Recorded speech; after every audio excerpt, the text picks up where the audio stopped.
Herzlich willkommen zu einem neuen Video. Ich bin hier in einer Makerspace-Werkstatt im Schweißbereich. Ich habe unter anderem beim Sondeln kaputte Münzen gefunden, die ich bei der Bundeszentralbank eintauschen wollte. Aber da habe ich eines gelernt. Anders als bei Scheinen ist es mit Münzen so, wenn diese beschädigt sind, gelten sie als Schrott. Und deswegen ist mein Plan jetzt, diese Münzen, die sehen in etwa so aus, einzuschmelzen in so einem kleinen Schmelzofen und daraus einen kleinen Barren zu machen. Wenn ihr da auch genauso Lust drauf habt wie ich, dann bleibt dran und lasst gerne einen Daumen hoch da, wenn euch das Thema gefällt. Aber zuerst machen wir ein Unboxing. Ganz wichtig, die Anleitung. Diese habe ich im Vorfeld natürlich durchgelesen. Es steht alles Wichtige drin. Und tatsächlich ist das alles gar nicht so kompliziert, wie man vielleicht im Vorfeld meint. Wir haben feuerfeste Handschuhe, die man aus Sicherheitsgründen bei dem Umgang mit solchen Temperaturen tragen sollte.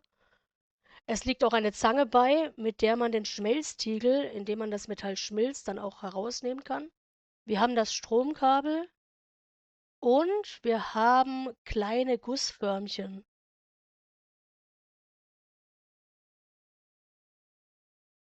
Diese habe ich mir in der Tat anders, vor allem größer vorgestellt, aber schauen wir mal. Wir haben einen Schmelztiegel, dieser kleine, fast circa 3 Kilogramm.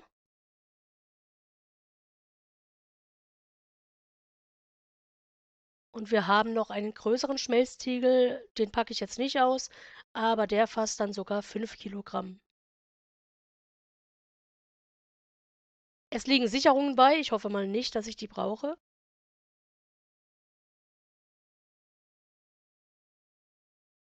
Und jetzt packe ich den Schmelzofen an sich aus. Oder auch nicht, denn der ist sehr gut transportgesichert. Ich glaube, ich kämpfe mal mit der Verpackung und spule ein wenig vor für euch.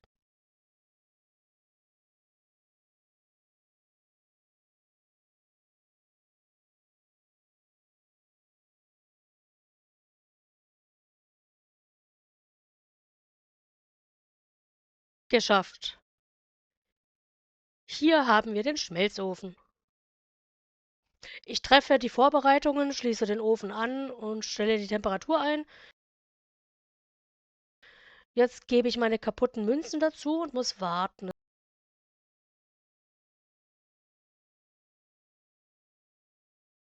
Es dauert wirklich eine ganze Weile, bis die Temperatur von 1150 Grad erreicht ist. Es ist, wie gesagt, auch das Maximum, das der Schmelzofen überhaupt erreichen kann. Und es ist zum Schmelzen von meinem sogenannten nordischen Gold tatsächlich auch ein bisschen grenzwertig, denn es hat einen Kupferkern und Kupfer braucht eigentlich noch deutlich höhere Temperaturen. Endlich! Das Metall sieht flüssig aus und alles leuchtet in einem schönen Orange. Jetzt werde ich mal versuchen, eine kleine Form zu gießen.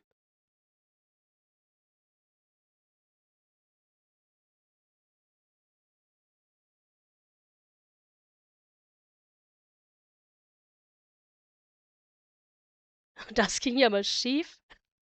Ich habe es eigentlich kommen sehen. Flüssig war es, rausgeflossen ist es auch, aber irgendwie nicht dahin, wo ich es hin wollte. Einige Versuche später habe ich zumindest die Form mal getroffen.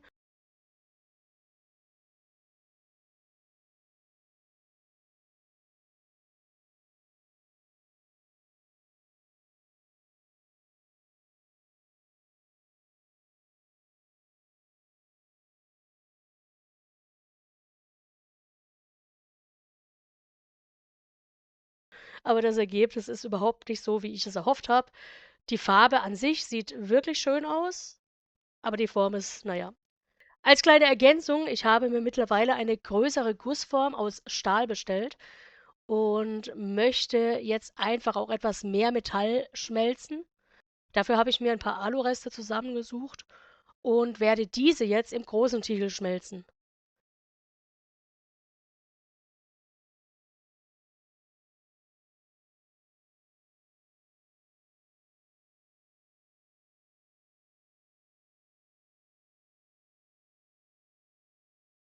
Ich habe mich zwar in der Menge vertan und ich habe keinen Barren, aber immerhin einen zusammenhängenden Klumpen und ja, wir haben Aluminium. Ich mache den Tiegel jetzt fast voll. Ich muss sehr lange warten, bis das alles geschmolzen ist, aber Spannung.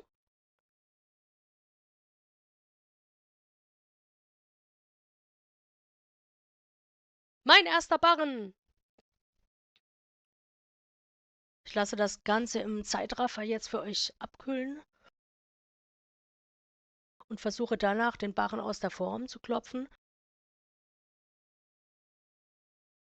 Und siehe da, wir haben einen wunderschönen Barren. Also mein Fazit, mit genügend Material, was man schmelzen kann, schafft man es auch, einen etwas größeren Barren zu gießen. Jetzt kommt gleich noch so ein Bonusteil, denn ich möchte diesen Barren natürlich auch noch ein bisschen schöner verarbeiten. Und dazu, ich bin ja bereits in der Makerspace Werkstatt, bin ich jetzt in den Metallbereich gegangen, um an der Fräse die Oberflächen noch ein bisschen nachzuarbeiten, sodass das Ganze ein bisschen eine poliertere Barrenform bekommt.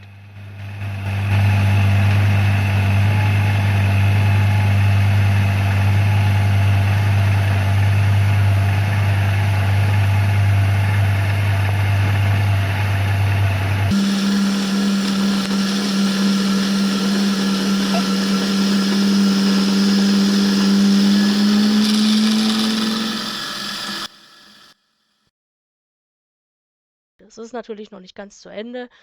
Ich müsste da jetzt noch viel, viel mehr Zeit rein investieren. Aber es ist schon mal ein sehr gutes Ergebnis.